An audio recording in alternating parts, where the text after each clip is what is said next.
Okay. All right. So as I explained a little bit before, the goal of this course is to, first of all, present a general framework to do homotopy theory in many cases. So what you saw in the first semester or in your previous years of study, you can do homotopy theory in several different settings. So first of all, you have topological spaces. This is probably the one you are most familiar with. You can do homotopy theory. I'm going to give like brief reminders on homotopy theory of topological spaces after. If you have taken the course Homotopy I, you saw that you can do homotopy theory in a different setting, which is simplicial sets, okay, which is a bit more combinatoric, right? And it's more suited to algebraic topology in general because you don't have to worry like about if your space is a Hausdorff or first countable or whatever topological properties that are very interesting. But for algebraic topology, we don't want to deal with actual topological properties like that. We always assume that our spaces are very nice and so on, and simplicial sets just get rid of all this difficulty and allow you to focus on actual algebraic topology. But the issue, of course, is that simplicial sets are not topological spaces. And for some applications, like for example, if you want to deal with manifolds, like algebraic varieties, it's hard to describe them as simplicial sets. Okay, and also there is kind of like a foundational issue. Are these the same homotopy theory? And what does it mean to be the same homotopy theory? What does it mean that simplicial sets and topological spaces are the same homotopy theory? And this is something that we are going to cover in this course. How to prove that if you do homotopy theory in topological spaces, or if you do homotopy theory in simplicial sets, it's the same thing. And also, if you have taken the course on homological algebra, you know that you can do homotopy theory in chain complexes. I'm going to remind you what chain complexes are a bit after, but bear with me if you don't know. So this is another way of doing homotopy theory where you deal with projective resolutions or injective resolutions, derived functors, and so on. And it feels really similar to homotopy theory in topological spaces. You have a notion of homotopy of chain maps. They are called chain homotopies. You have a notion of homotopy equivalence and so on. So it feels like there is something common to all of this. And so the goal of this lecture is to provide a unified way of doing homotopy theory. Okay, and this unified way is called model categories.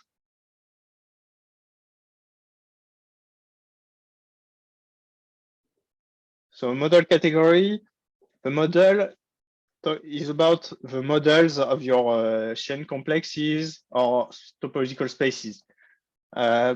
Probably an example that will speak to you in chain complexes, there is a notion of a model structure where the models are the projective chain complexes. So they are like the well-behaved objects or your category. Okay, so this is where the name comes from. And this notion is due to Quillen. Okay, Daniel Quillen. Very famous algebraic topologist. He did a lot of things, like also algebraic K-theory and so on, but what we are going to speak about is a model category. And his name will appear in many different places during the lecture. So this is the first goal. And the second goal is to extend this homotopy theory to other settings. So as I mentioned while I was talking about the organization of the course, in the fourth chapter, we are going to deal with rational homotopy theory. And rational homotopy theory is another setting for homotopy theory, which is different from these three that I wrote on the board. And model categories is like a general framework. If you satisfy a list of axioms that I'm going to give at the end of this session, then you can do homotopy theory in your category.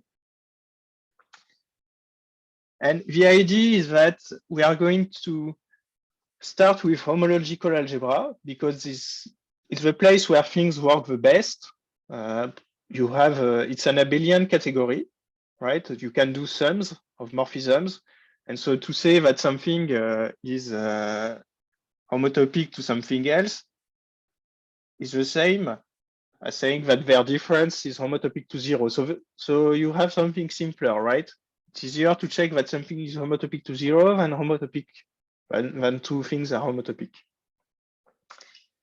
But the trouble is when you are not in a linear category. So for example, rings. Well, you cannot speak about the sum of the, wait,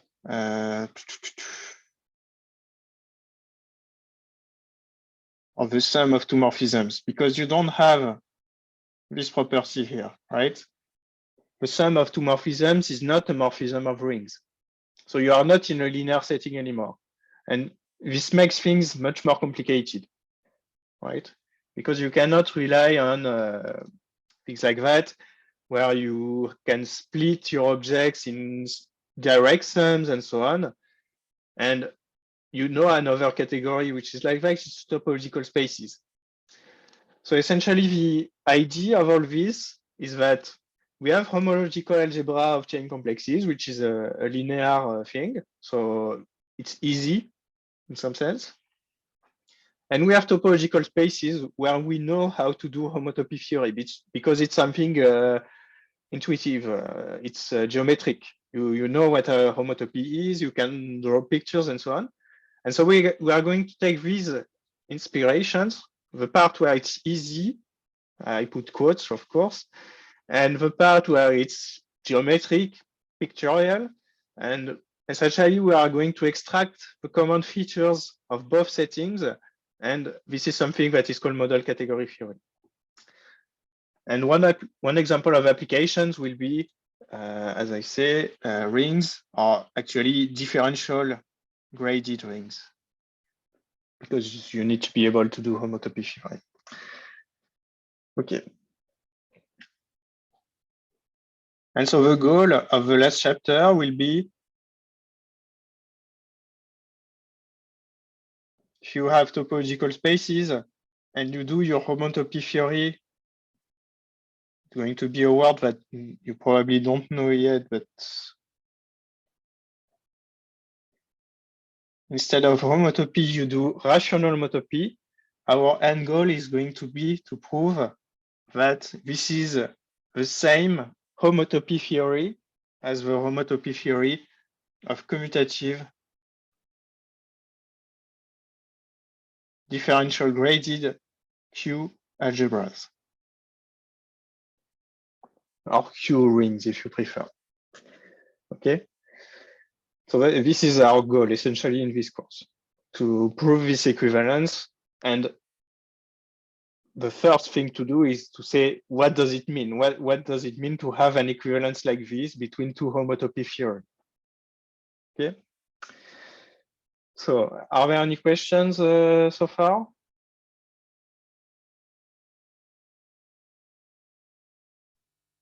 No? Okay. So for the first chapter is going to be model categories.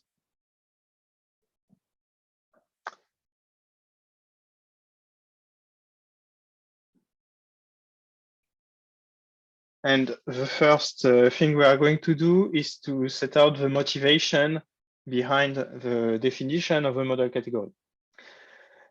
And we are going to take this motivation from the common features between topological spaces and chain complexes. All right, simplicial sets are going to come after. Okay. All right. So first of all, topological spaces.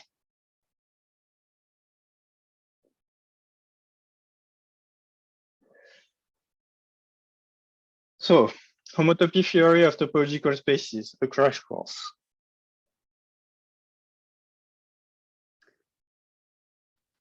Yes. Ah, vous voyez pas très bien le bleu.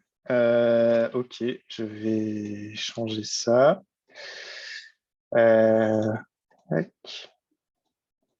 C'est mieux? Ok.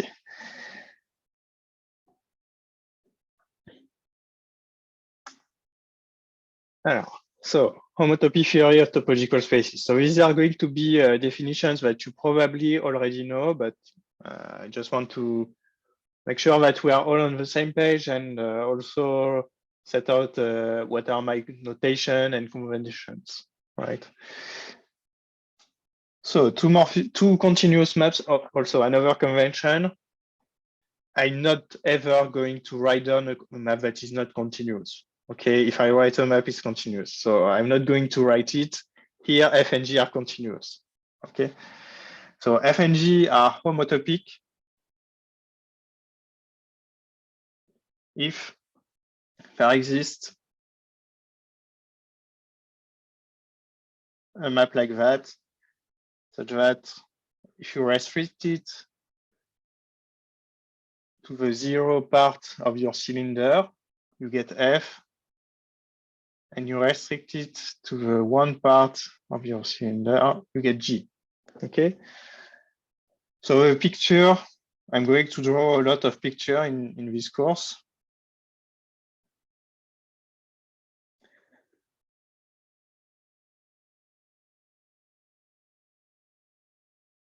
So let's say you have a map from the circle to some big space. When are they homotopic? When you can find a filling of the map from the cylinder to X, which sends the first component into X using F and the second component using G. Okay, so you can find a path from F of A to G of A for every A and continuously with respect to A, right? So this is the intuition, okay? And so in this case,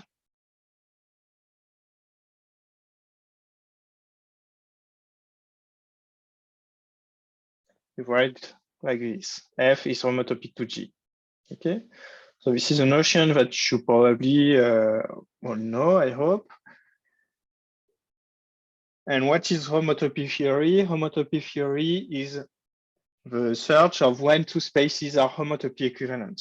So X and Y are homotopy equivalent if there exist maps in both directions which are homotopy inverse to one another. So F circle G is homotopic to the identity of Y, and G circle F is homotopic to the identity of X. Okay. So homotopy theory is when are two topological spaces are homotopy equivalent. Okay. And this is a big question. So the answer of algebraic topology to this question is using homotopy invariants.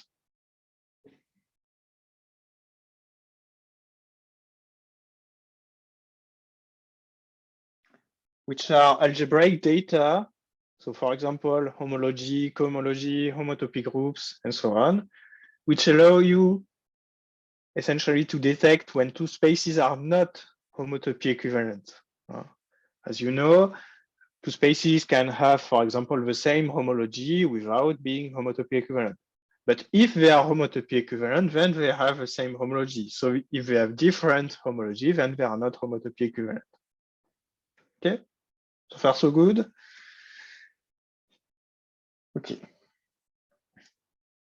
So the example are pi 0 of X, have components.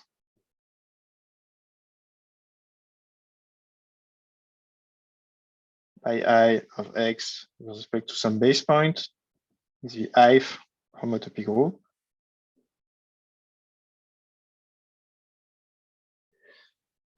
Which is the space of map from Si into X, which are based at X0 and up to based homotopy. So everything is familiar with this. Okay.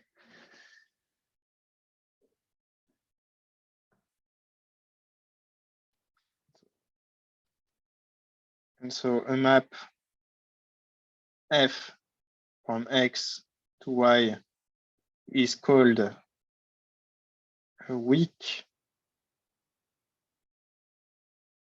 homotopy equivalence if, first of all, pi 0 of F from pi 0 of X to pi 0 of Y is a bijection. Second of all, for all x0 in X, this map between homotopy groups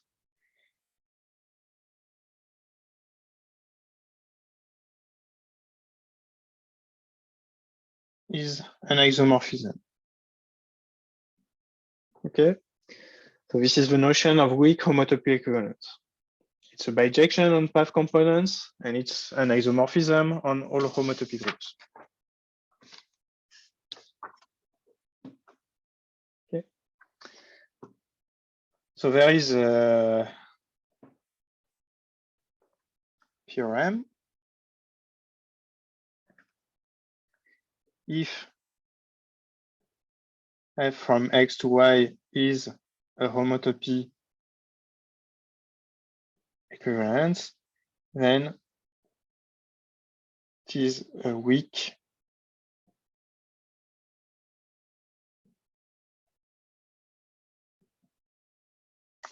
homotopy equivalence. Okay, the proof, well, two homotopic maps induce the same maps on homotopy groups. And so, and homotopy groups are compatible with composition.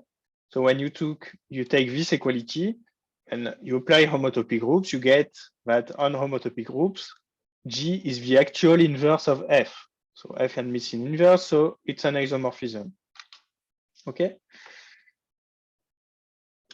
And so to distinguish these two notions, weak homotopy equivalence and homotopy equivalence, maybe sometimes I will call this one strong homotopy equivalence, and just to make sure there is no confusion.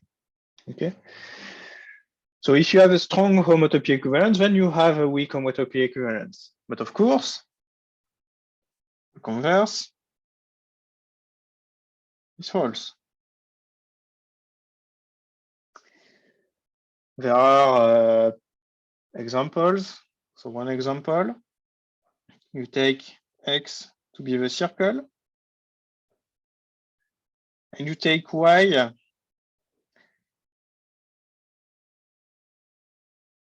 a 4-point set. So how to think about this? There is a certain, and you take a topology which is going to be like that. You take your circle and you send it. You do an actual quotient, right? You do the quotient where all of this goes to here, and you do a quotient where all of this goes to here. And the north pole goes to the top point, and the south pole goes to the bottom point. Okay, so you put a topology on this one. So of course you have the empty set. So let's say this is A, B, C, D. So I guess A is open.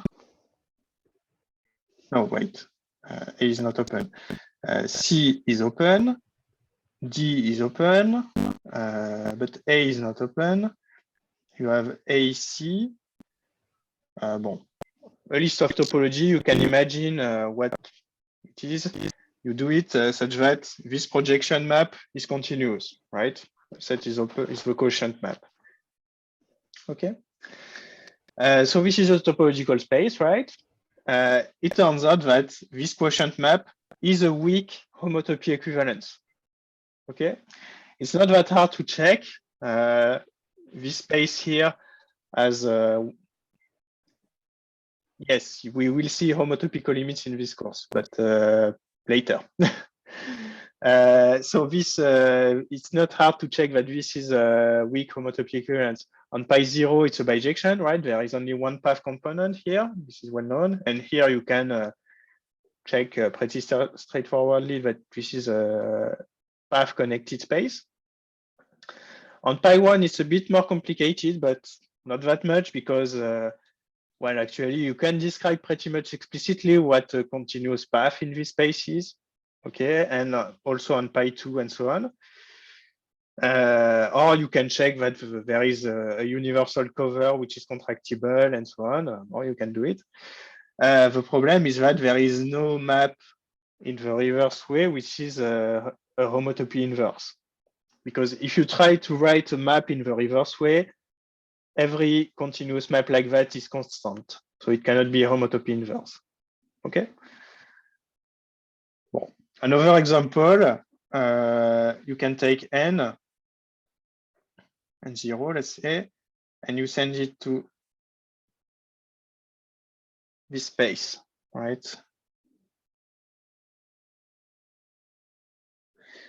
This is also a weak homotopy equivalence. All right. This space is discrete.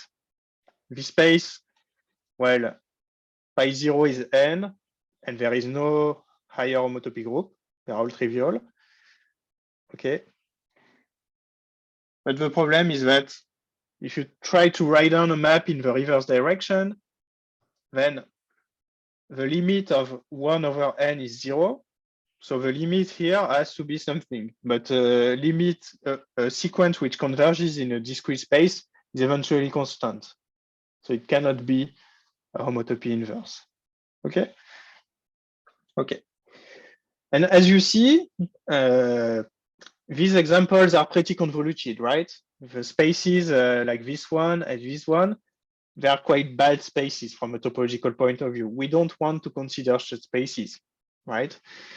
And so there is a theorem which is due to Whitehead, which says that these counterexamples are because of a feature of the spaces involved, which is that they are not CW complexes, right? If x from x to y is a weak homotopy equivalence and x, y are CW complexes, then F is a strong homotopy equivalence. Okay, so these counterexamples are because these spaces are bad, and we don't want to consider these bad spaces, right? So in model category theory, we are going to need a notion of good objects. So I'm going to be more precise later. They are going to be called cofibrant and fibrant objects. This is a terminology you are going to hear a lot during this course. And they are the models from the name model category theory, right? They are going to be the models of our spaces. So here, Y, it's general comment, it's called the pseudo circle. A model will be S1. This is a good space. This is a bad space. This is a kind of like a resolution of that space as in homological algebra. Similarly here, this is a bad space. This is the better space to consider from a homotopy point of view. Okay. So the goal of homotopy theory or of model categories is to make this notion precise and to make it in a general framework. Okay. There is another theorem which is quite important because I'm going to use the language of category theory a lot. This is a statement about objects, right? If you have sorry, if you have an object, a model will be something which is here a CW complex. But what about maps? If you have a continuous map between CW complexes, it could be a crazy map, right? It could not respect, it can not respect the CW structure. But there is a theorem which is called cellular approximation, which states that if oh, sorry, no, that's not what I wanted to say. Sorry, what I wanted to say is that this is a statement about maps, but what about objects, right? Not every space is a CW complex, but the thing is that every space is weakly homotopy equivalent to a CW complex. So you can do a picture like this. And maybe I didn't say it, but this is my notation for weak homotopy equivalence, right? If I put a little wave around the arrow, it's a weak homotopy equivalence. What you can do is take a resolution as in homological algebra, so a CW complex, which is weakly homotopy equivalent. And then, because you have CW complexes here, you have a strong homotopy equivalence between these two. So you can go from your theory of weak homotopy and go to the theory of strong homotopy. And why do we do that? Well, it's because checking that something is a homotopy equivalence is difficult, right? If I just give you the map F, you need to be able to construct a continuous map in the reverse direction. So this is something difficult, right? It's a topological problem, how to construct this continuous map, right? Whereas to check that something is a weak homotopy equivalence, if I give you the map F, well, it's an algebraic problem. You only have to construct, to prove that this is a bijection and that this is an isomorphism. And to prove that this is a bijection or an isomorphism, you need to construct a map in the reverse direction, but an algebraic map, right? Here, just a map of sets for this one. And here, a map of groups. And you have to do it just for each degree separately. You don't have to construct one map from Y to X, which induces the isomorphisms for every degree simultaneously, right? You only have to do it one degree at a time. So it's easier, right? So that's going to be our motivation. We are going to say, okay, we have a homotopy theory. We are going to study weak homotopy equivalences because it's simpler, first of all. And then our homotopy theory is not quite what we want. We want, if we are honest, we want strong homotopy equivalences because this is the geometrical picture. And is it okay if we just study weak homotopy equivalences? Yes, because we can replace every space by a CW complex. And a weak homotopy equivalence between CW complex is a strong homotopy equivalence. And so this is how it's going to work for the general framework of model categories. Alors, il y a une question dans le chat. Est-ce qu'il y a un lien combinatoire entre l'espace combinatoire du cercle et le cercle? Pas à ma connaissance. Le lien, c'est que ça, c'est une approximation cellulaire de celui-là. Voilà. Je ne peux pas dire beaucoup plus. Bon, il y a toute une littérature hein, sur la topologie des ensembles finis et sur la théorie de l'homotopie des ensembles finis. C'est assez rigolo, on peut remplacer quasiment... Alors, j'ai pas envie de dire de bêtises parce que je suis enregistré, mais je crois qu'on peut remplacer tous les espaces par des ensembles finis comme ça. Mais le problème, c'est qu'ils ont une topologie très mauvaise, hein, donc ça ne va pas très bien. Okay, so any questions so far about what I've said? No? Okay, so let's continue.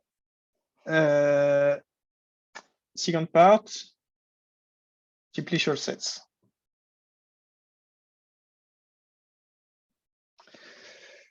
So as you learned in the Homotopy I course, you have a geometric realization. I'm not going to define simplicial sets now. I'm going to do it when we go to that chapter, right? But so if you don't know simplicial sets, bear with me. So you have a realization functor like that.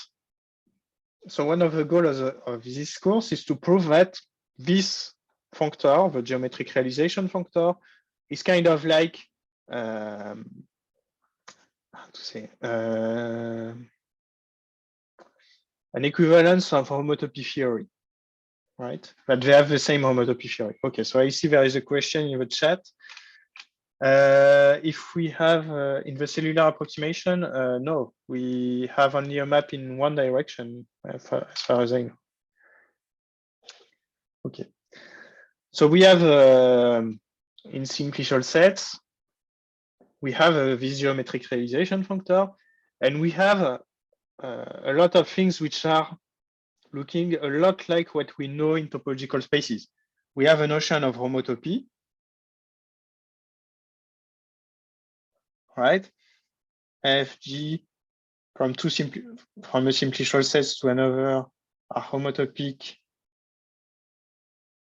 if there exists some homotopy H where you have a new notion of cylinder, which is not crossing with the interval 0, 1, but with the standard 1 simplex delta 1 into Y point. Such that, I'm a bit imprecise here, but you know what I mean. If the restriction to 0 is F and the restriction to 1 is G. Okay. And we have a notion of homotopy equivalence.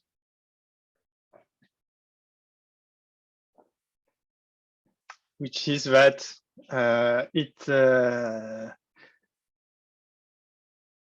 we have maps in two directions, F, G from X to Y, such that F circle G is homotopic to the identity of Y, and G circle F is homotopic to the identity of X. Okay, so there is another question. If an application is weak homotopy equivalence, is it an isomorphism on homology groups? Yes. Yes. So that's the proof. Well, first of all, on H0, well, it's clear because H0 is the free vector space on pi 0. Second of all, on H1, by Hurewicz theorem, it's the abelianization. And if you have an isomorphism between two groups, then you have an isomorphism between their abelianizations. And finally, for the higher homotopy groups, for the higher homology groups, sorry, what's the best way to convert it? Well, it's an application of Hurewicz theorem. One way to go, you take this part here and you take the universal cover, right? And you check using the long exact sequence in homotopy that this is also a weak homotopy equivalence. And so by Hurewicz, this is an isomorphism on H2 now. And then you continue, you take covers and covers, and it works, right? So yes, answer is yes. Okay, so back to simplicial sets. So we have these notions which are quite similar to what you know from topological spaces. You also have a notion of homotopy groups. But now there is something which starts to be a bit subtle, right? You know that homotopy groups don't make much, if you have taken the Homotopy I course, you know that homotopy groups are not, how to say, they don't make much sense if your space is not a can complex.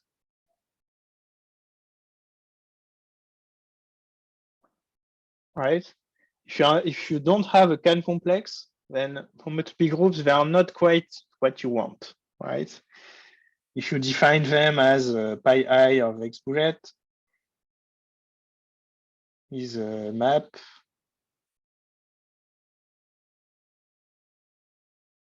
like that, right? There is an issue.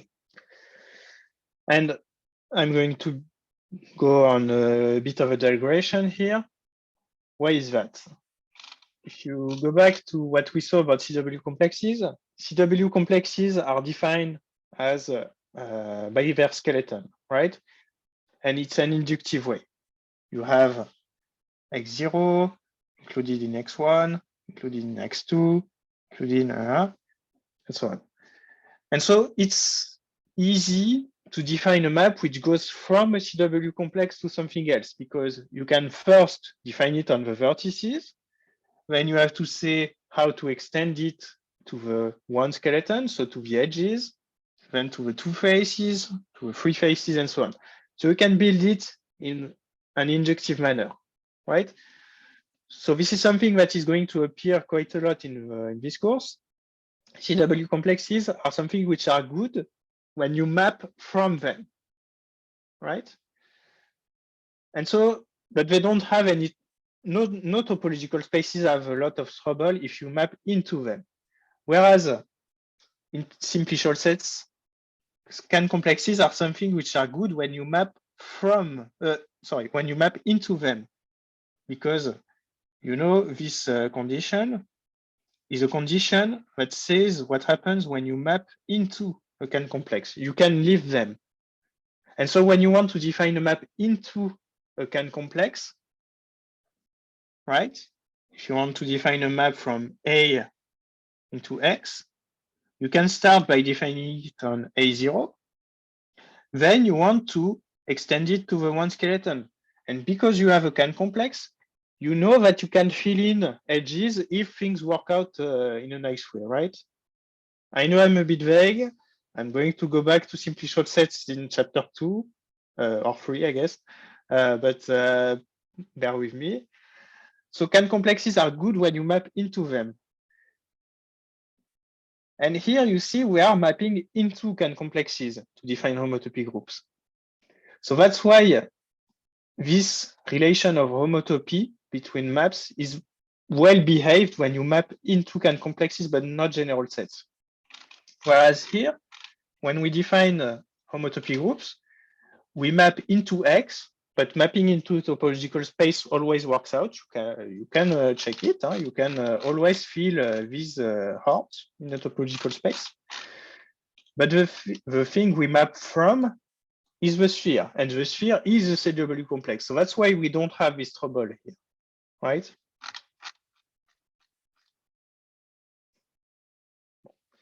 Okay, I know this is all a bit vague. This is this first lecture is kind of like a motivational course, right? After I'm going to be more precise about what I say. Okay, and then you have a notion of weak homotopy equivalence. I'm not writing it down. It's the same one as in topological spaces, isomorphism on all homotopy groups. And finally, you have a theorem, which is kind of like a Whitehead. Oh, sorry.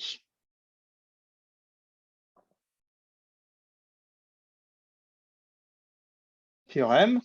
So I put Whitehead in quotes because it's not Whitehead who proves this, but it's called the Whitehead theorem anyway, because it's based on the same idea as the original Whitehead theorem. If X, Y are Can complexes, then this is weak homotopy equivalence if and only if it's a strong homotopy equivalence. Okay. So just like in topological spaces. And there is another theorem, which is not called cellular approximation now, because this is quite different. every simplicial set is weakly equivalent to a can complex. Okay, so it's the same intuitive picture. You have a homotopy theory, which is strong homotopy equivalence. It's complicated because you have to build a map which is defined on the whole complex at once. You have a simpler notion, it's weak homotopy equivalence. It's something that is checked algebraically. You have to check that something is an isomorphism on homotopy groups in every degree separately and not at once. You can replace every space or every simplicial set by something which behaves well, which satisfies the Whitehead Theorem, where you can just check everything algebraically. So that's what we are going to try to generalize to other categories. Okay. Okay. And another common feature, of course, is the definition of homotopy.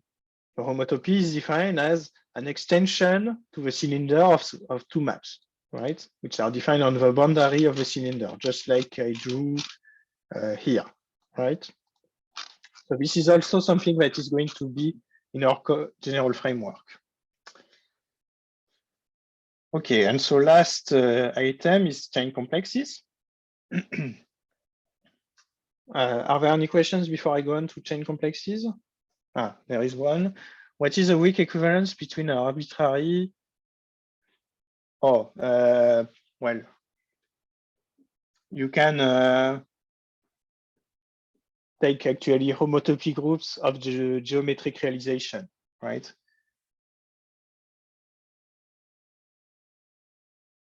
That's the definition that we are going to use in chapter 3. L'équivalence faible va-t-elle vers la gauche ou la droite? Laquelle?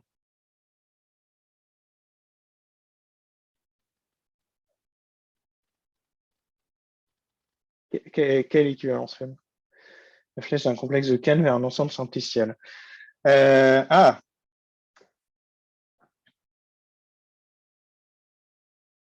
comme ça. Voilà, c'est le foncteur x infinity. Oh no, sorry, it was last year that you did it in. You didn't see this thing, right? In Homotopy 1. Bon. Anyway, we are not going to need it. Ok. Oui, voilà, c'était le sujet de l'examen de l'année dernière. Bon, finalement, so finally, chain complexes. So I assume that everyone is familiar with what a chain complex is, more or less. So a chain complex, so just to fix notation.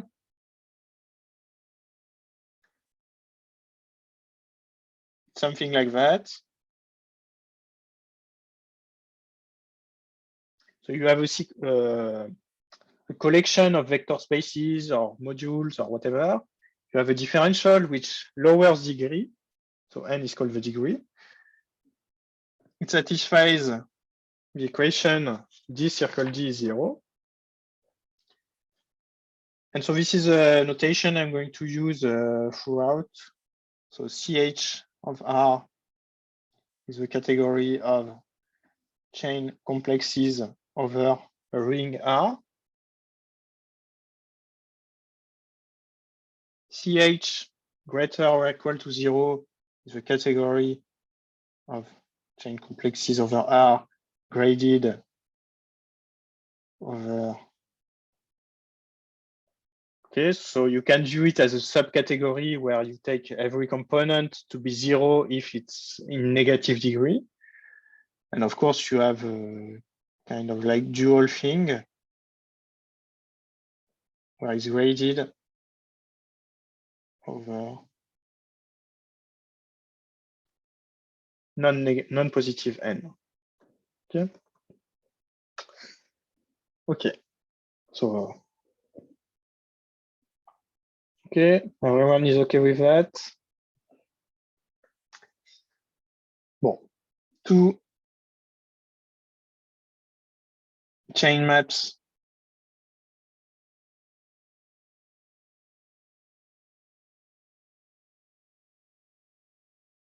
like that are homotopic if there exists a chain map. Alors, I'm going to write it like this for now. Then I'm going to show you that it's the same thing as topological spaces. So it's not a chain map, actually. Maybe I should not say it like that. So it's a sequence of maps which raises degree by 1, such that f minus g is equal to h circle d plus d circle h. Okay. Bon. As a remark, this is equivalent to the existence of a chain map from C star tensor I star into G star,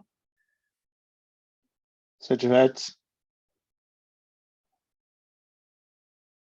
so I'm going to define it.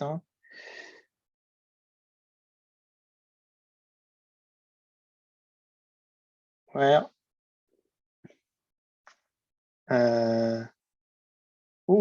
yes, sorry.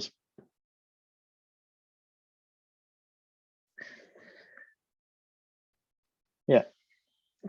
So where I star is the chain complex like that. So you have 0 everywhere except in degree 1 and 0. So this is in degree 1, this is in degree 0. This is generated by, so these are 3 modules over R. The basis element, I call it E, and here I call them X, sorry. Maybe I should not call it like that, alpha. And here the basis elements are E0 and E1. And the differential of alpha is E1 minus E0. Okay. So one way to view it is as the cellular chain complex of delta 1, right? Or the interval. You have 2 vertices, the 2 endpoints, and you have 1 edge in degree 1. Okay. And you can check that this equation is precisely the statement that H is a chain map. Okay. All right.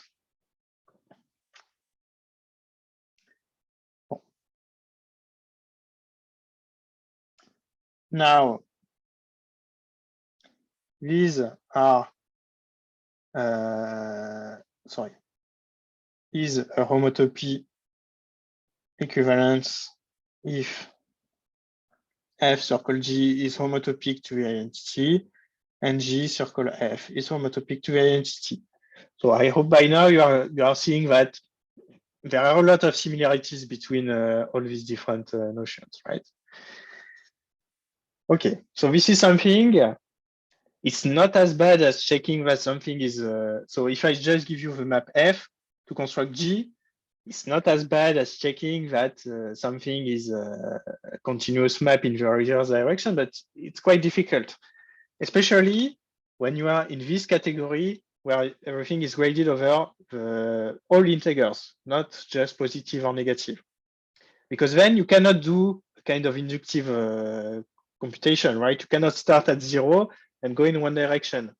You don't know where to start because it goes in infinity in both directions. In this one, it's easier, right? You can start at 0 and do it for 1 and 2 and so on. Okay. So what do we do in homological algebra? Well, we have this notion of quasi-isomorphism.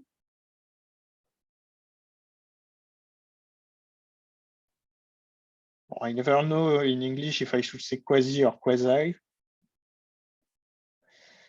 So I'm going to say quasi because So this is a quasi-isomorphism if it induces an isomorphism on homology where, well, I'm sure you know, hk of, let's say, C is the kernel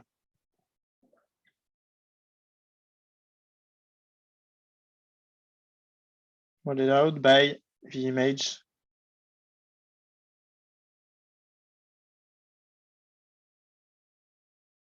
Okay. Everyone is okay with that? So this is the notion of homology. These are kind of like the homotopy groups of your chain complex. And in fact, if you remember in Homotopy 1, I think he talked about Dolkan equivalence. There is a very concrete way in which these are the homotopy groups of this thing, right? If you don't remember, or if you have not taken the course, we are going to talk about it a bit later on.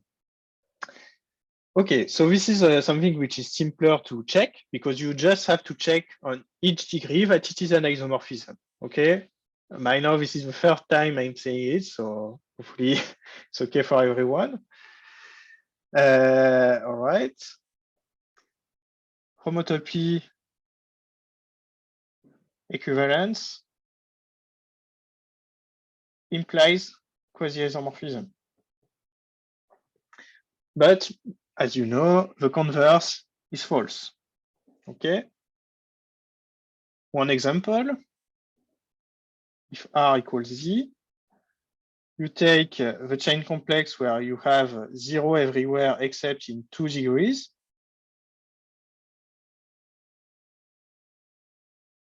And this map is multiplication by 2. Okay, the differential is multiplication by 2. And the other chain complex, you only have one non-zero element.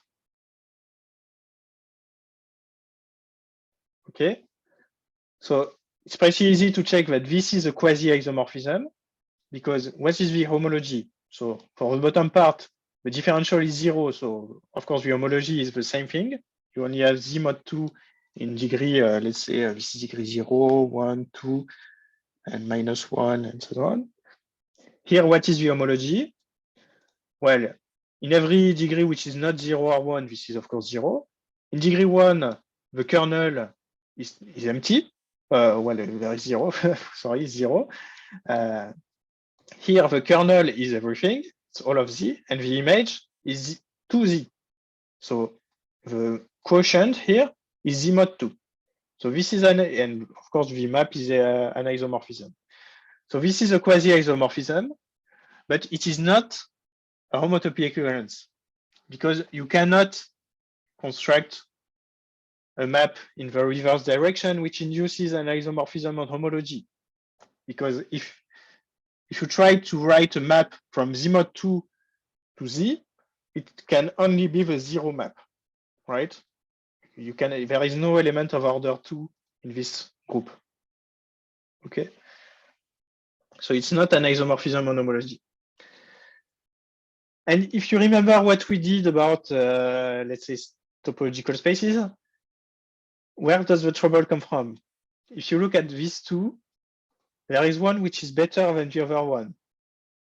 It's this one, the top one. Why? Because all its components are projective modules. Okay, and they are even free. There are 3 modules. Whereas here, you have a module which is not projective. And this is where the issue comes in, right? This is why we cannot find a section of this map, for example, because this one, Z mod 2, is not projective. Okay. So from a homotopy point of view, this is what we are going to see. This one is not good. This one is good. This one is going to be our model, and this one is going to be the one that we use for homotopy theory. Because we have a theorem, which is kind of like a Whitehead theorem. So if f from C star to D star is a quasi-iso between projective. Okay, I'm writing a bit quickly because I'm taking more time than expected to say all this. Non-negatively graded chain complexes, then it is a homotopy equivalence. Okay, it's kind of like a Whitehead theorem. And over theorem, every chain complex has a projective resolution. Okay, so the exact same picture as before. We have a homotopy theory, which is homotopy equivalent. It's complicated. We need to, but there is something simpler. It's weak homotopy equivalence or quasi-isomorphism here. For nice chain complexes is the same thing. And every chain complex has a nice resolution. Okay? Bon. So far, so good. So these are the common features we are going to extract. One thing I want to mention also, here I took projective resolutions. But as you know, there is kind of like a dual picture, which is injective resolution. So theorem, if f from C star to D star is quasi-iso between injective, so, but now you have to grade the things the other way around, then it is a homotopy equivalence. Sorry.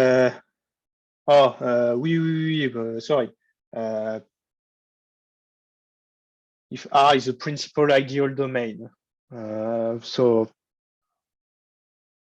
if R is Z, this is yeah. As someone said in the chat, you need to have enough projectives or injectives in your category. I don't want to go into depth into it. So anyway, the chapter 2 is going to be about this case, R equals Z. I guess you can take a principal ideal domain regardless, but anyway. Okay. And second of all, every has an injective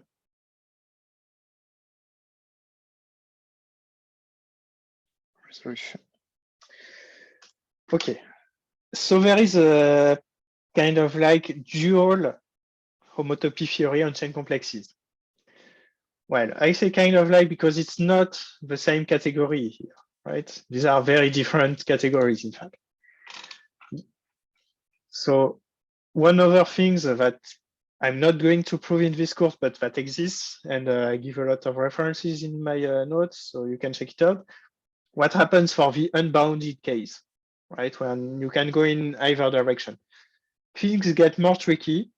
This theorem or this one are false, in fact. You need stronger conditions on your chain complexes than just projective, but you can do it.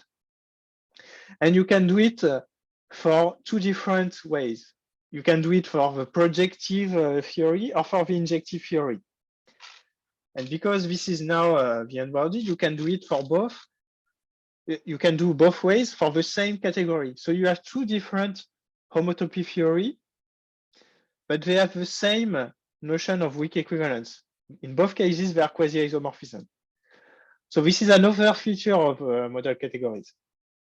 Our homotopy theory, what we really want is something which only depends on your notion of quasi-isomorphism. But we need extra data. We need extra data, which is our models. projective chain complexes, injective chain complexes, CAN complexes, CW complexes. This is extra data.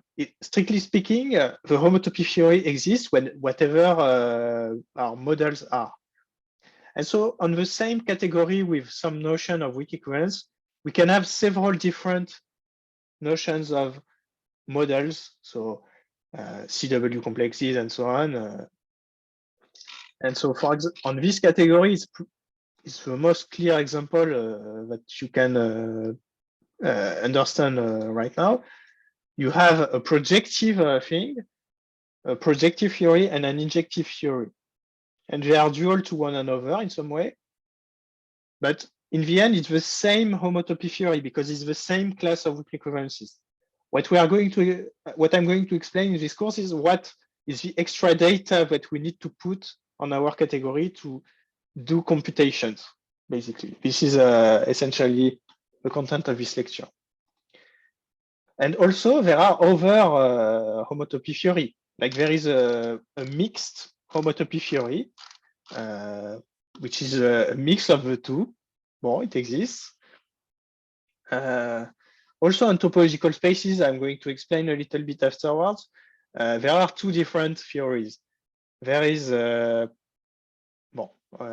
will see. Maybe I don't want to get too much ahead of myself.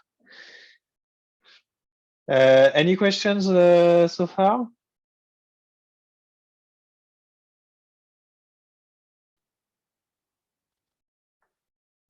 No? Okay. One last piece of motivation for you to take this course.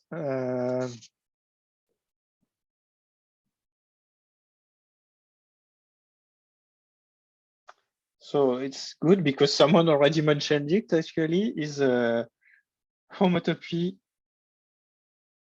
limits and co-limits. So what do I mean by that?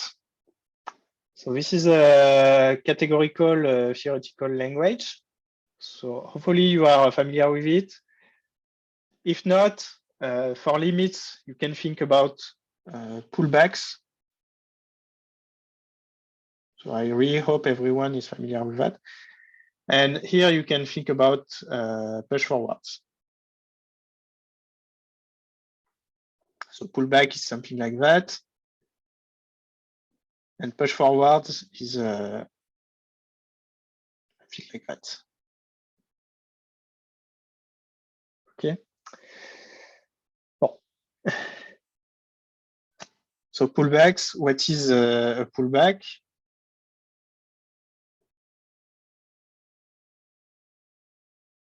Let's say you have two maps, maybe this one should be F and G. The pullback is something which satisfies a nice universal property. And concretely is defined as the subset, if we are in sets, of x cross y, such that f of x is equal to g of y. Okay. And it satisfies a universal property that hopefully you know. What am I writing? The other way. Let's say you have A.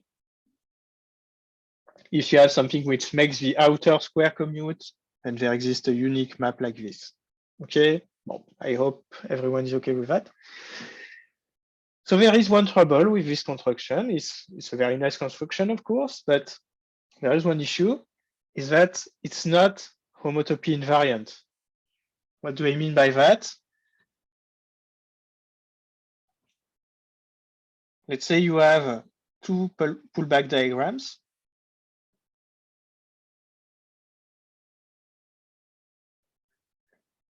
And you have a morphism of pullback diagrams. Okay, so there is a question. Bonjour, Guillaume. Can we see homotopy theory as part of an English theory?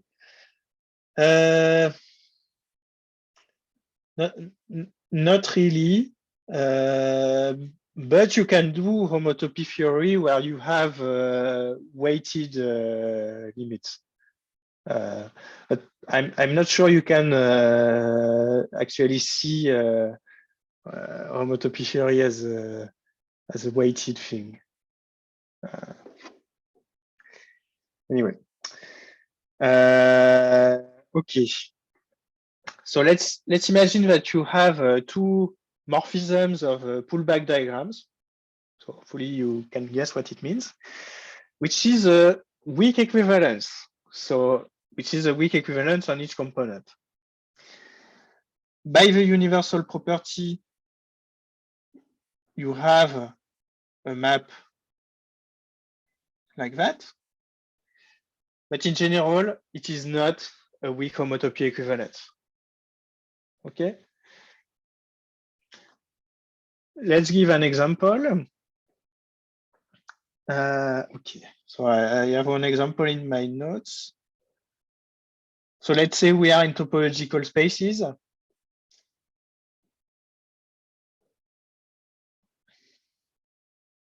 No, sorry, that's not what I want.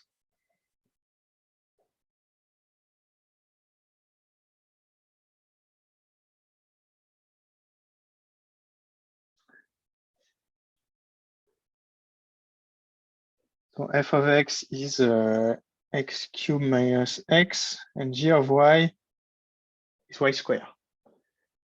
OK.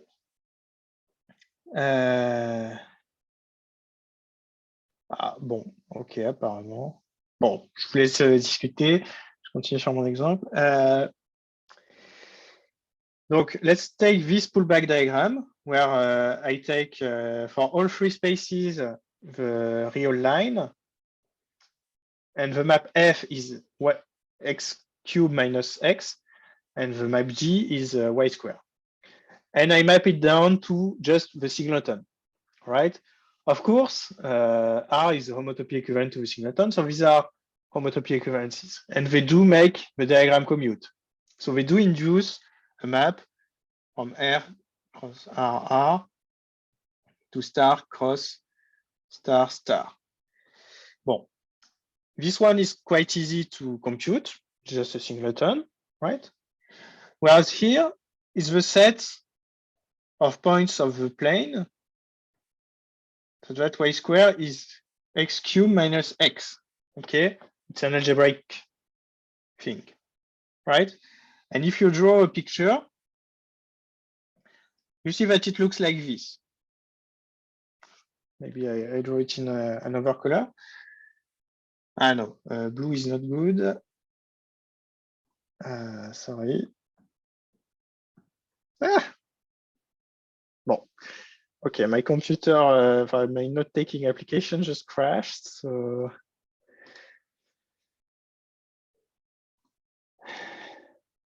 One moment.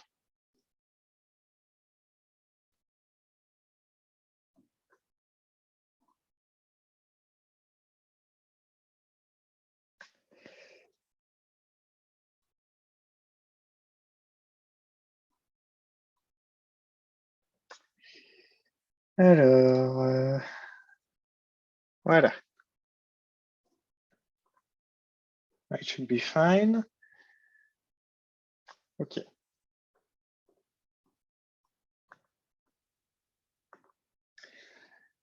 So this curve looks like this, right? It's an algebraic variety in R2.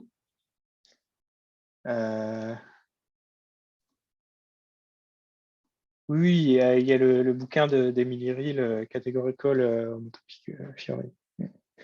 Voilà. Après, je ne sais pas si elle voit les limites et les colimites homotopiques ainsi, mais bon. Ça, pour le coup, c'est plus une question. So, sorry, there are some questions about higher categories. So on. Probably this is something that you will see in Muriel's course. So if this is motivation to take her course, then. Ah, vous voyez pas mon écran? Ah mince. Oh là là. Bon. Et là?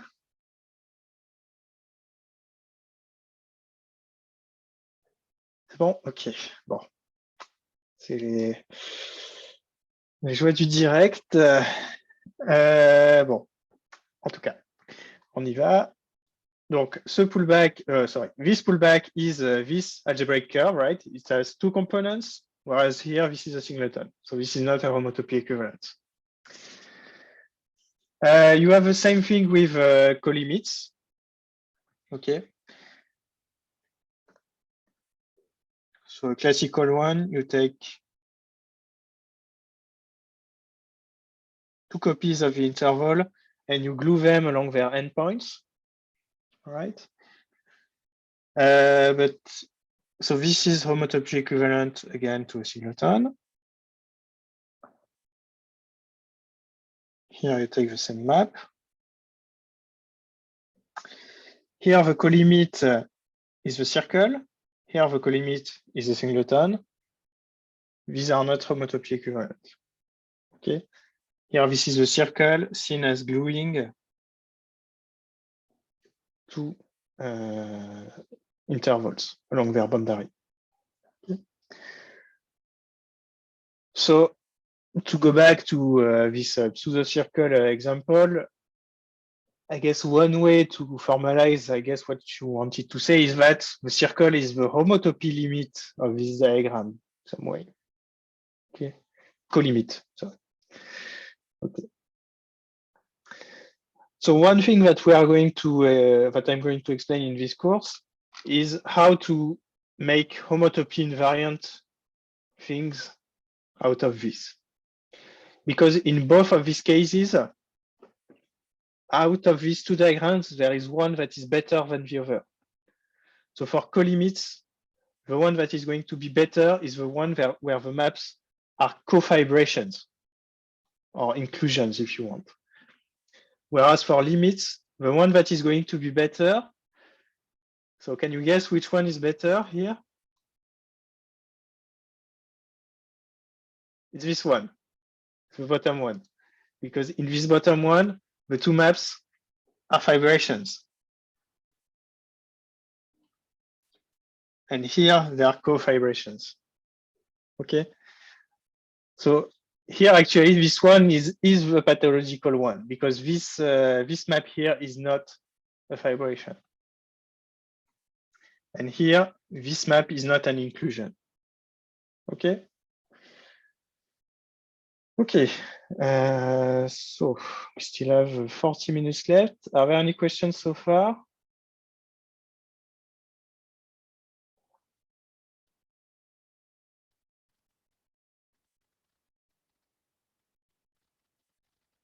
No. Okay, so I see there are some comments in the chat. We are going to come back to homotopy limits and colimits afterwards, don't worry.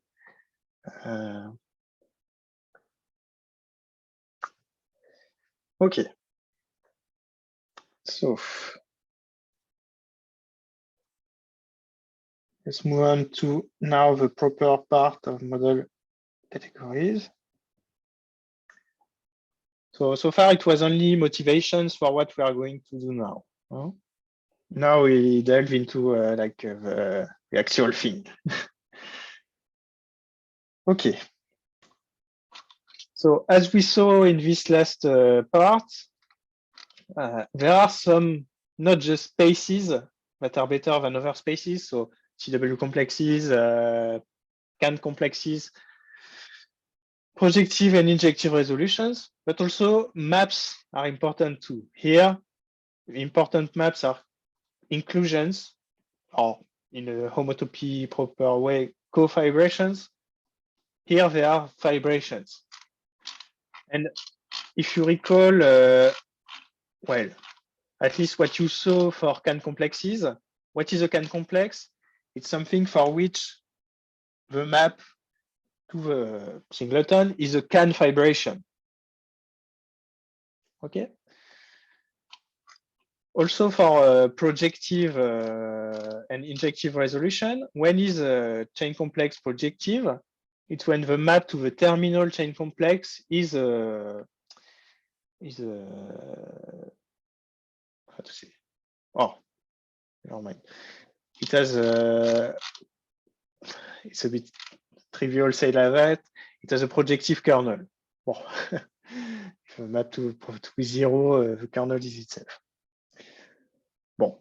let's hope that simplicial set is enough motivation. And so our goal is to detect using maps when a space is good or not. That's essentially what we are going to do now. So for simplicial set, as you saw, you can detect them through can fibrations.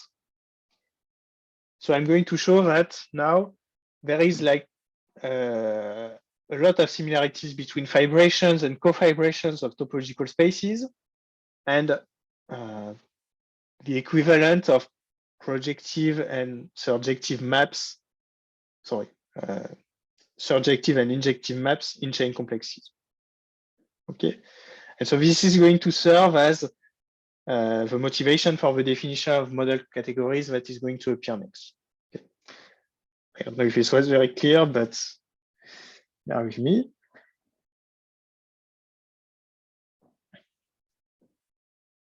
So you have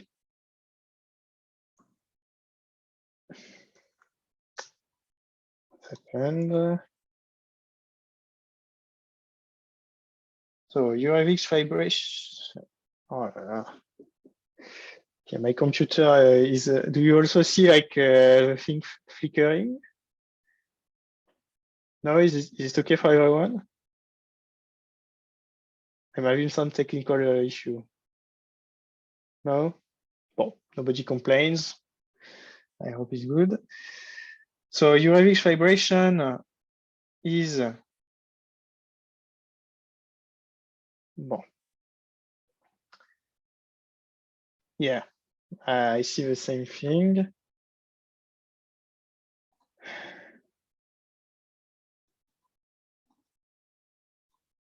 Yeah, hopefully things are better when I can do an actual in-person course.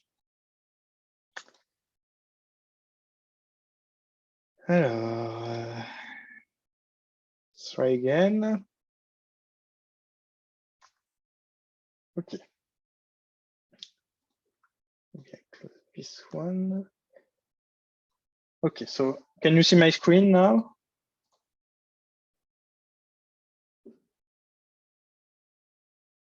Yes, okay. So what is a URX fibration? Is a map P from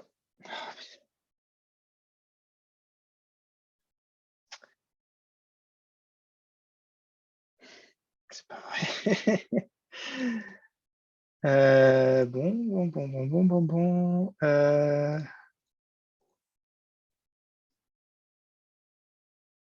Try again. No.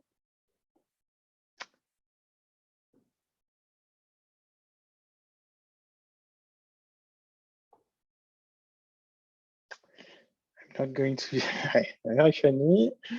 What can I do?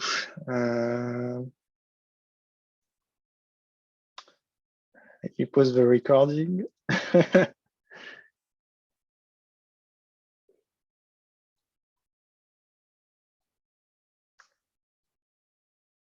Je vais pas faire ça sur Paint, non.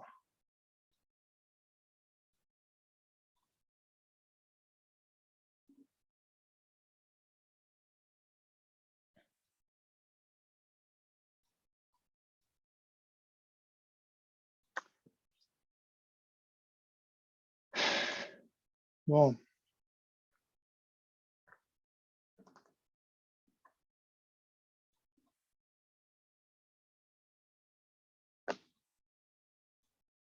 Non, il y a un problème là.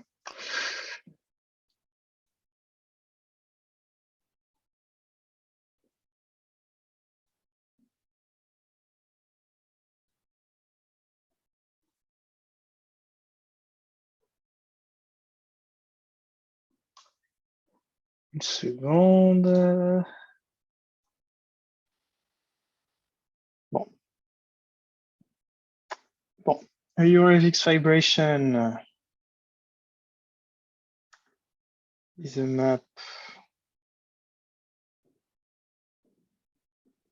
P from E to B such that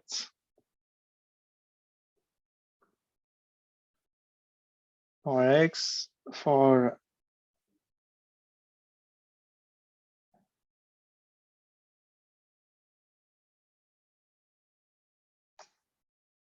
thing like that.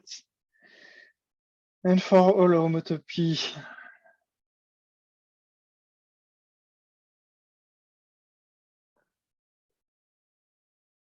I'm going to explain. I just want to write down the definition first.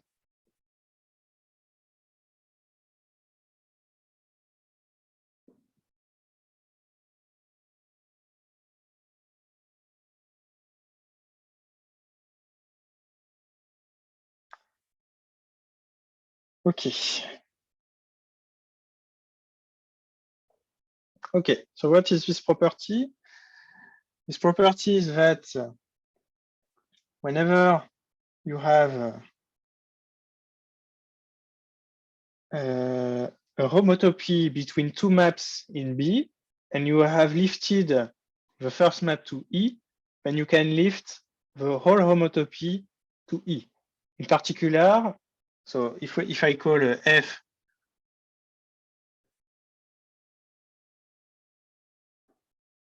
like that, and F tilde is F tilde 0, you have one map from X into E. You can project it down to B, and it's homotopic to another map. Then you can lift this other map to E, and you can lift the homotopy between the two. This is called the homotopy lifting property. Okay, and I want to argue now that these are the analogs to the surjections in chain complexes. Okay.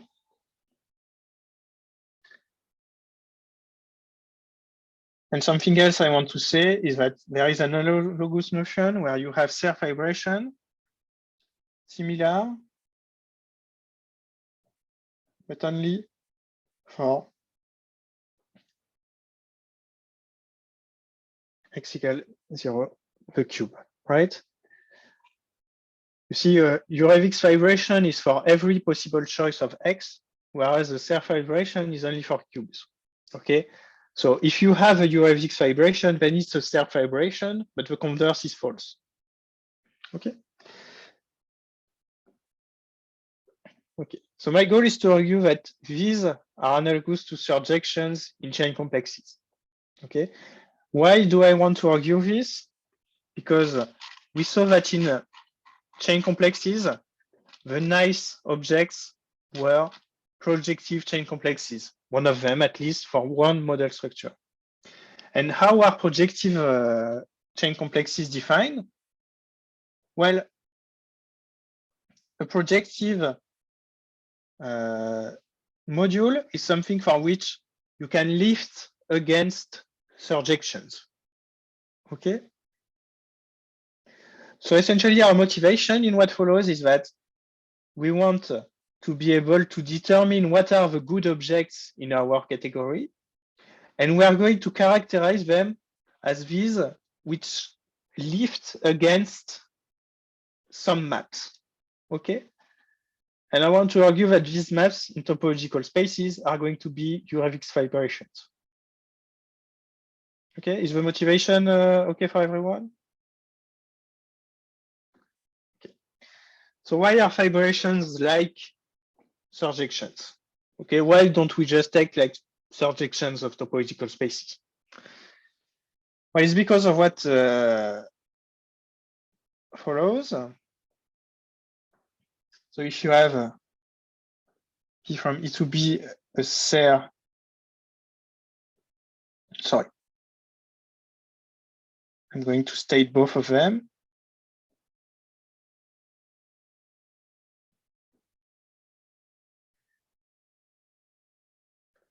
If B is path connected,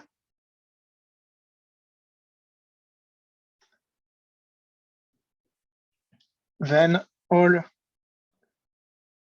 the fibers EB, which is F minus 1 of B, are strong or weak, depending on which fibration you chose, homotopy equivalent. Okay, this is probably something you have seen before. If you have a fibration, then all the fibers are homotopy equivalent or weakly homotopy equivalent. Why is this like a surjection? Well, if you are in a module, let's say a module,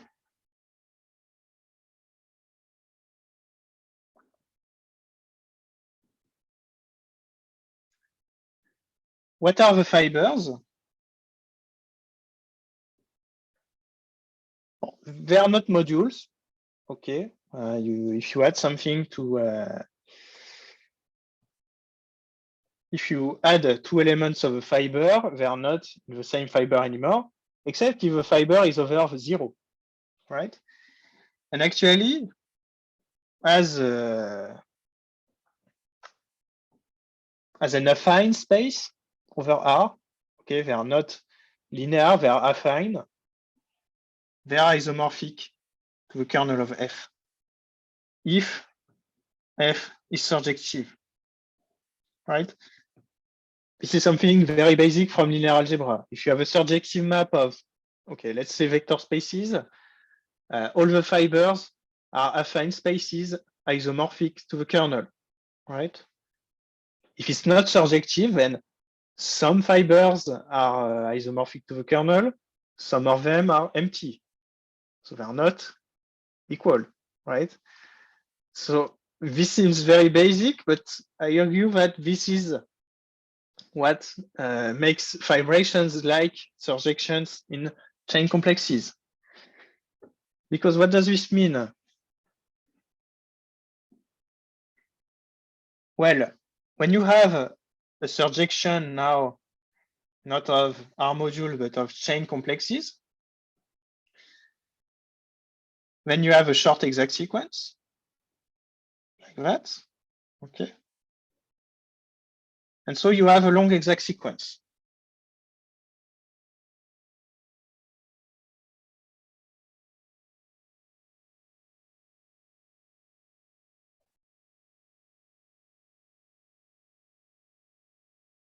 Okay, that's another way of phrasing what you know about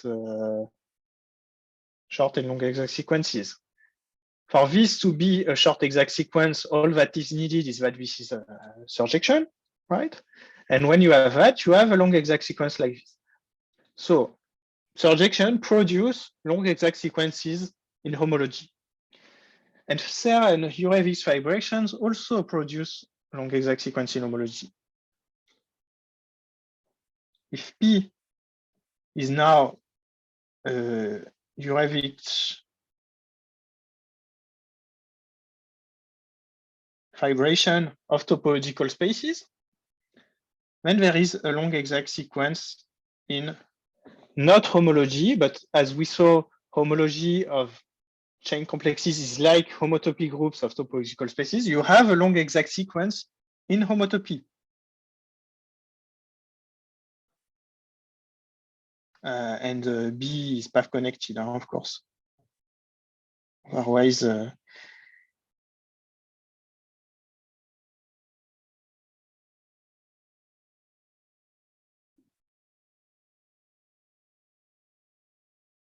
okay. So this is really analogous, right?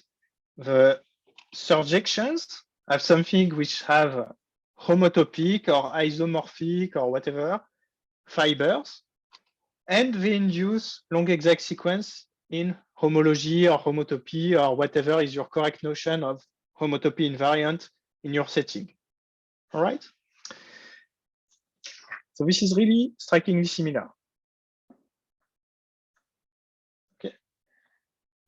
And so now, how do we characterize good spaces in topological spaces? Well, you say that X is good if for every fibration, you have a lift, all right? In chain complexes, this is characterizing projective modules, here, this is characterizing another notion of good spaces. And these are going to be our fibrant objects in what follows. If you think about the case of simplicial sets, I hope I'm not going too fast. Let me know if you have any questions. I just want to finish before the official end of the lecture. If you think about simplicial sets, you can replace this notion by the notion of, it's the dual one. The notion of fibration will be can fibration, and then every every simplicial set will have a property like that. Okay. But in topological spaces, it's not the case that every space is good like that. In fact, you can prove that good spaces are not quite CW complexes for Eurebrix fibrations, but like a generalized version of CW complexes. We are going to see this in more detail later, but there is a theorem which states that if X is good like that, then it is not quite a CW complex, but a generalized version of CW complex. Okay. So if you think about all the motivation we saw before and this new theorem and so on, this is what should be your notion of good spaces. Because the generalized notion of CW complex will satisfy a version of the Whitehead theorem. So you can test homotopy equivalences by checking if there are weak homotopy equivalences, just like you can do it for projective modules. Okay, is this, I see there is a question in the chat. Okay, so there is a question. Are the spaces assumed to be compactly generated with Hausdorff? Yes. As I said, I'm an algebraic topologist. I don't want to bother with topological properties like that. So yes, you can assume that your spaces are compactly generated with Hausdorff.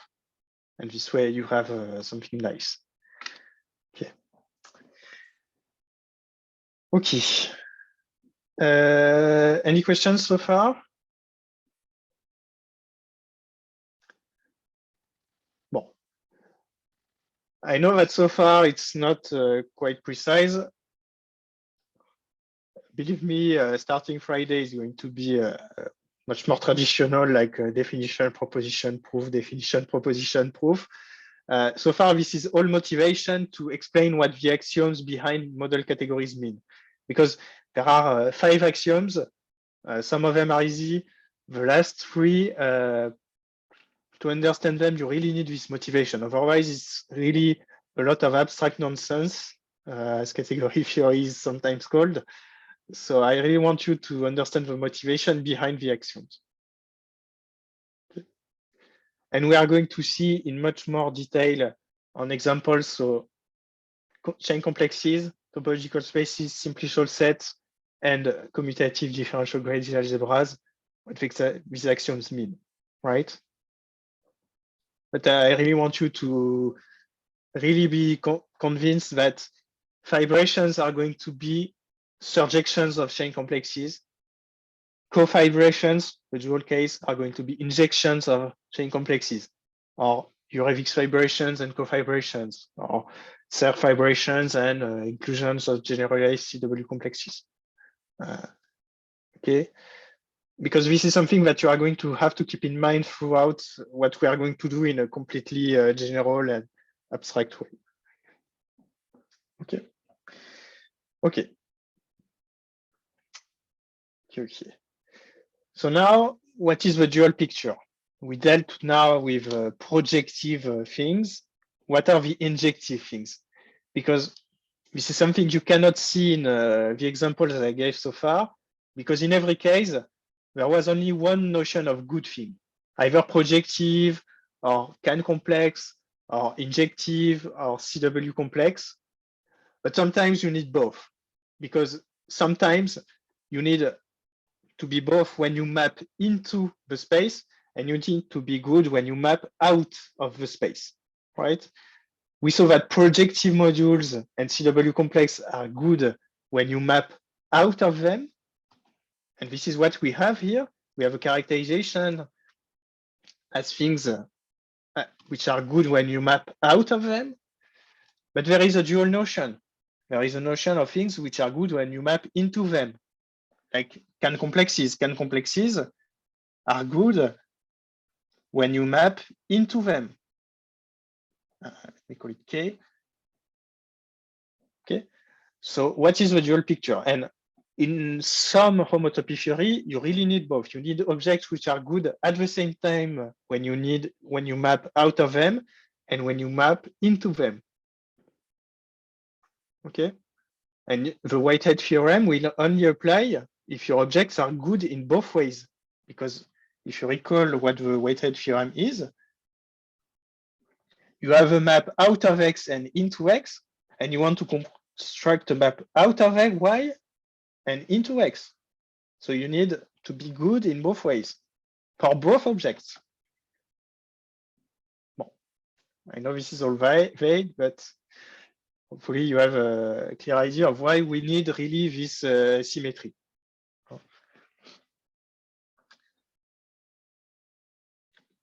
So the dual picture is cofibrations.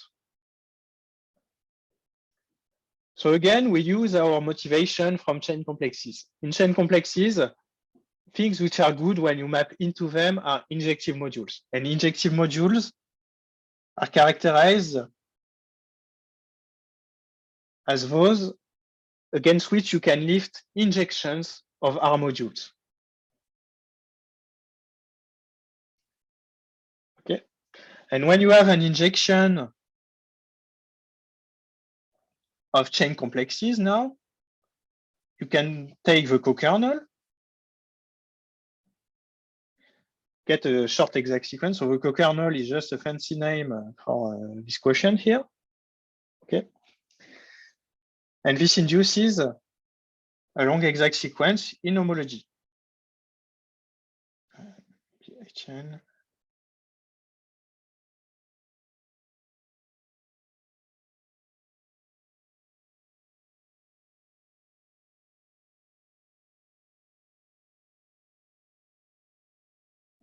Okay.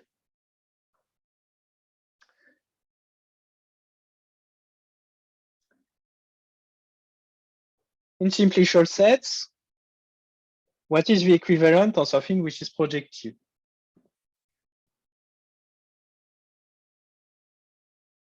Well, these are Can complexes. When you have a Can complex like that, you have something which is good when you map into it.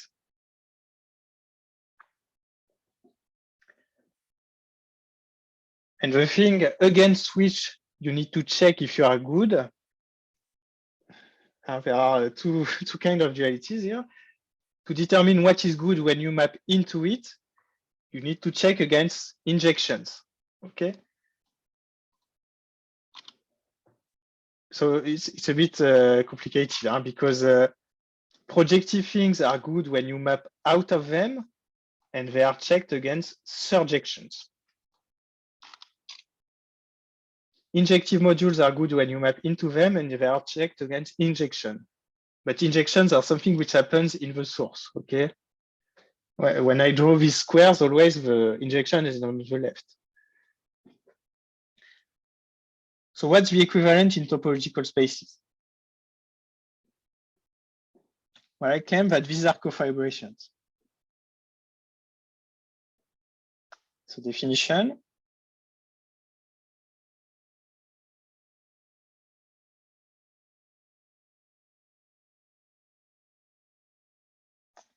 Your X cofibration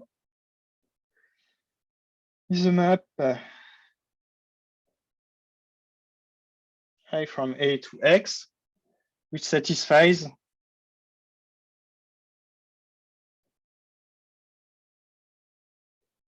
P homotopy extension property. So whenever you have a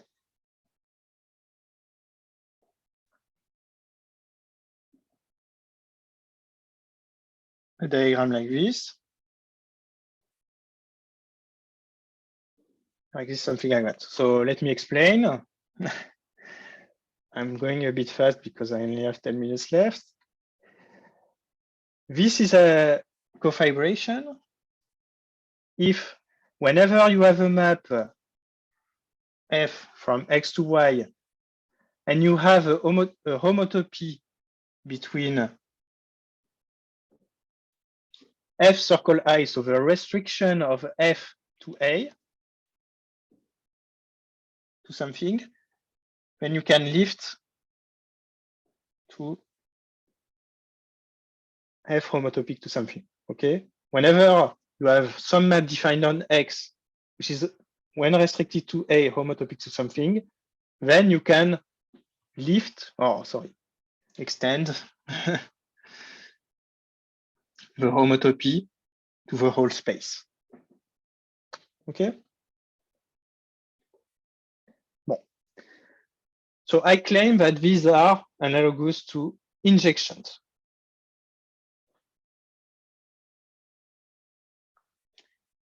So why? Well, first of all, you have a long exact sequence.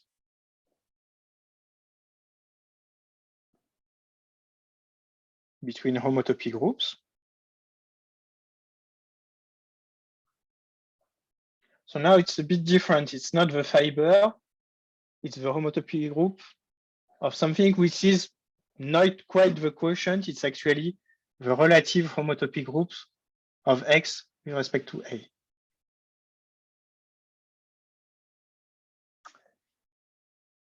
Okay. So this should make you think of this. This homology group of the co-kernel is analogous to the relative homotopy group here, because there is the Blacker-Massey theorem.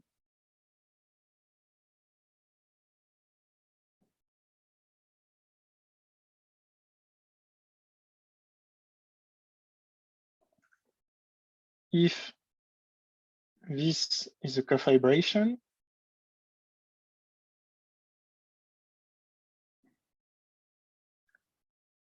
so there are quite a few conditions. If A has no homotopy up to degree R, and X has no homotopy up to degree S,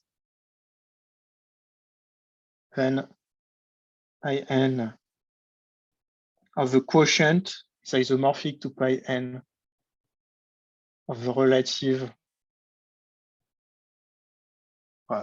pi n of X with respect to A for n up to R plus S. Okay, so one example of application, if A and X are simply connected, then up to degree 2, the quotient has the homotopy groups of the pair XA. Okay, so the analogy is not completely clear. One way to interpret this is that chain complexes are quite well behaved, so relative things are the same thing as quotient, whereas for topological spaces it's more complicated. Okay. Okay. But still, there is this analogy that you have this long exact sequence and so on. And so these are the things that are here. They are the injections. So cofibrations are something which are going to be used to check if a space is good to map into. So a space X is going to be, and I write good prime because this is good, but the dual good of before, if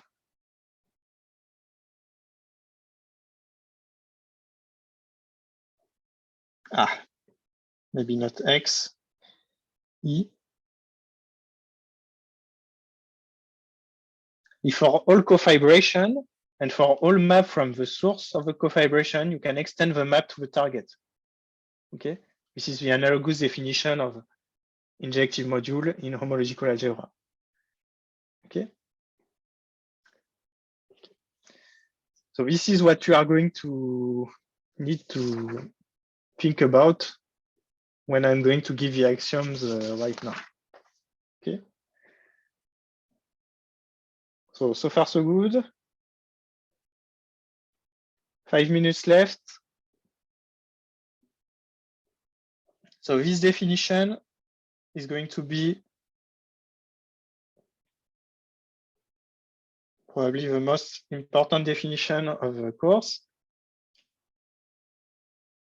I'm going to give it again next time. An idea of a proof of a Black-Scholes theorem. No, it's too complicated to go into in just 5 minutes. But I think, for example, if you go look in Hatcher's book, there is a proof. So that's that. Or you can look at the original paper of Black-Scholes, of course. Huh? But I don't have time in 5 minutes to go into it. Okay. So I'm going to give now the definition of model category. After all this, hopefully you have intuition for everything that is going to appear in the proof. And the definition is quite long. So it's going to really take the 5 minutes I have left just to give the definition and not much else. Okay. A model category C is a category. Okay, it's a bad idea to call it C. I do it every year and I did it again. Let's call it M. Is a category M equipped with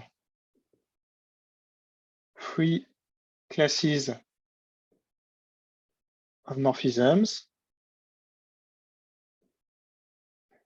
C, F, and W. So you see why I don't want to call it C, because I can try to do it with another font, but when written on the board, it's not very visible. So some terminology. The elements of C are called cofibrations. And the notation is going to be this. So you have to think about them depending on your setting as inclusions of chain complexes, cofibrations of topological sets, spaces, inclusion of simplicial sets. F are going to be fibrations. The notation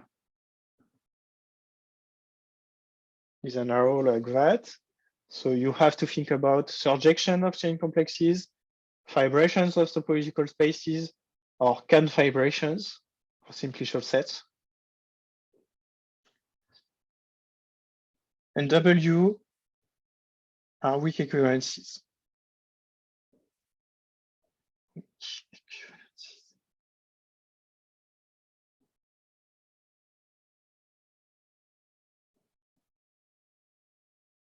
The notation is a little wave here. So for this one, you have to think about quasi-isomorphisms, weak equivalences of simplicial sets, weak equivalences of topological spaces. Don't be fooled by the terminology. There is also a model structure on the category of topological spaces where weak equivalences are strong homotopy equivalences. So just because I call them weak right here, doesn't mean that they are always weak equivalences. So this is something to really keep in mind. A model category M is not just a category, it's a category with all this data.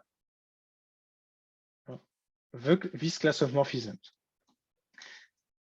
And the most important part is W, the class of weak equivalences, because they are the class of morphisms that tell us when two spaces are homotopy equivalent, for example. So this is what we are really interested in. C and F are extra data. They are auxiliary data that allow us to tell you when an object is good to map into or good to map out of. And it's possible to have the same W with different C and F. And it's also possible to have the same category M with different W and different C and F. And of course, if it's just that, it's not much, but there are axioms. So they have to satisfy 5 axioms. They are traditionally called MC1, MC2, etc. MC means model category, of course. So MC1, C is complete and co-complete, meaning that it admits all limits and co-limits. Vous voulez dire M ou non plutôt? Oui, je veux dire M, bien sûr. Pardon, je le fais à chaque fois. So M is the category, C is the class of cofibrations. So it admits all limits and co-limits, so all pullbacks, all push forwards, all equalizers, co-equalizers, everything. So this one is just a condition on M. So far, no fibrations or cofibrations. Second property, W satisfies 2 out of 3. Meaning, if you have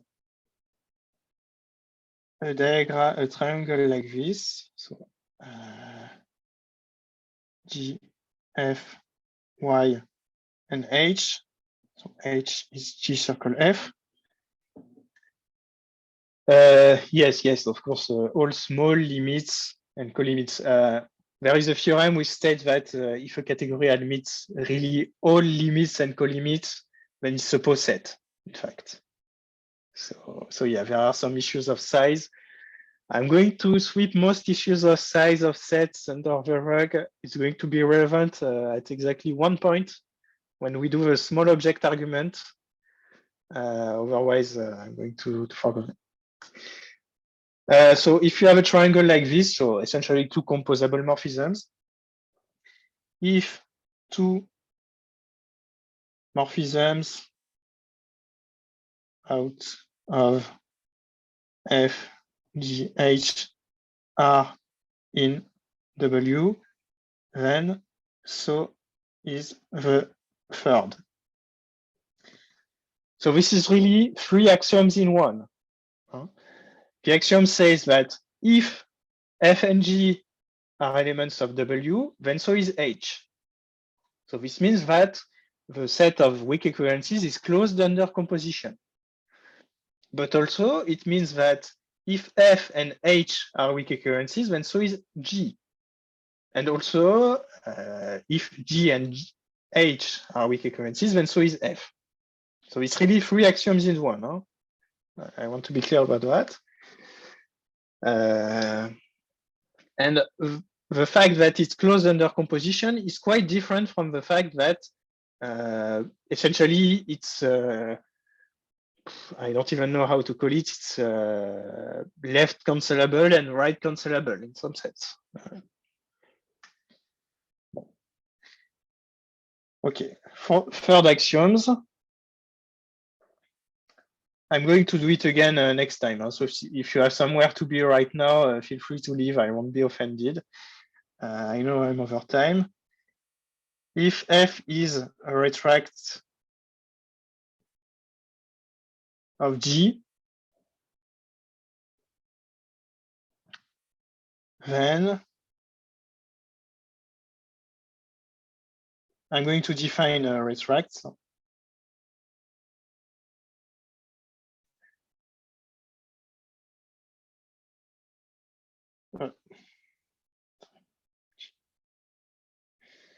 So it means that our three class isomorphisms are closed under retract.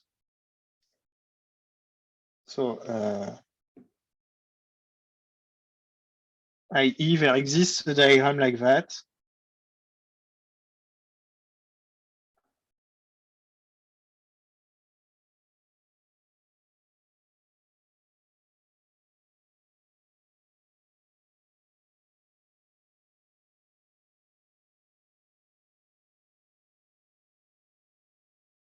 Okay. So if you have a morphism G, another morphism F, and there exists a diagram like this, such that the top composition is the identity of X, and the bottom composition is the identity of Y, not X. Then, if G is either a quasi-iso or what you want, then so is F. Okay. So this terminology is inspired by the terminology of retracts of spaces. Here, this means that X, the space X, is a retract of X prime, and also Y is a retract of Y prime. And also, there is a condition on maps. Okay. Almost done.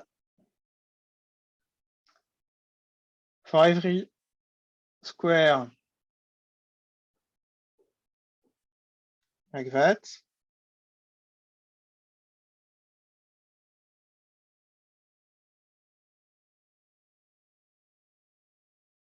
so here I'm using my notation, which means that I is a cofibration and P is a fibration. And there are two sub-axioms. If I is in W, then there exists a lift. So a lift is a map which fits in the diagonal here. And also, if P is in W, then there exists a lift. So it means that if you have a commutative square, the left part is a cofibration, the right part is a fibration, and at least one of the two is a weak equivalence, then you have a lift.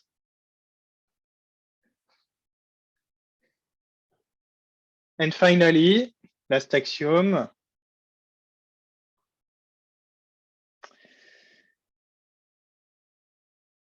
Every morphism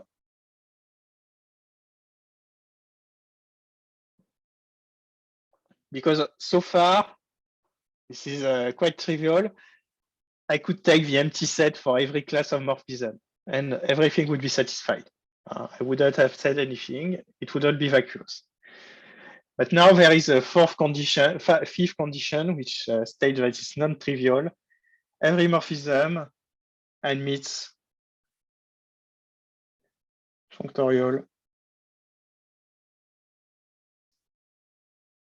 factorizations.